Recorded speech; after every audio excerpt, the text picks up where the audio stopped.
ఒకటే చెప్పదలుచుకున్నా అండి, నథింగ్ ఈజ్ ఫ్రీ. మనకి జీవితంలో దొరికే ఏ వస్తువు కానీ ఏ విషయం కానీ ఉచితంగా రాదు.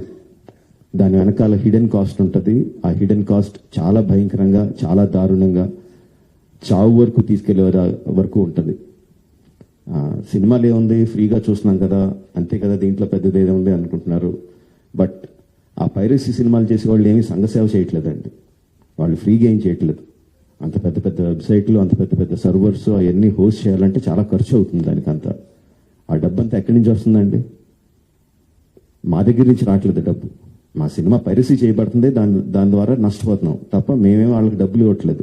సో డబ్బు ఎవరు ఇస్తున్నారు వాళ్ళకి? అదంతా రన్ చేయడానికి మీరే ఇస్తున్నారు. మీ పర్సనల్ డేటా అమ్మడం ద్వారా ఇస్తున్నారు. సో ఈ పర్సనల్ డేటా అన్నది చాలా మందికి తెలియకపోవచ్చు, చాలా మందికి తెలియచ్చు, చాలా మందికి తెలియకపోవచ్చు.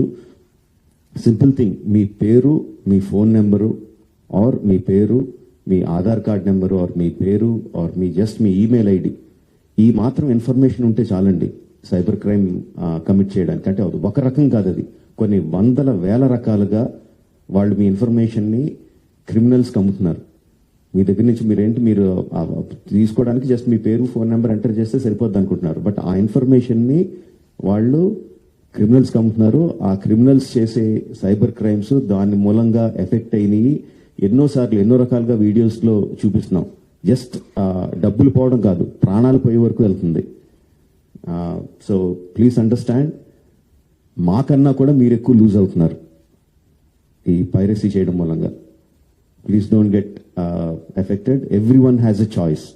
కొన్ని వందల రూపాయలు పెట్టి సినిమా థియేటర్కి వెళ్ళి చూడడం ఒకటి, సంవత్సరానికి కొన్ని వందల రూపాయలు పెట్టి నెట్ఫ్లిక్స్ లాంటి లెజిటిమేట్ సైట్స్ని సబ్స్క్రిప్షన్ తీసుకొని సినిమా చూడడం ఒకటి, ఫ్రీగా ఈ పైరసీ సైట్లో చూడడం ఒకటి.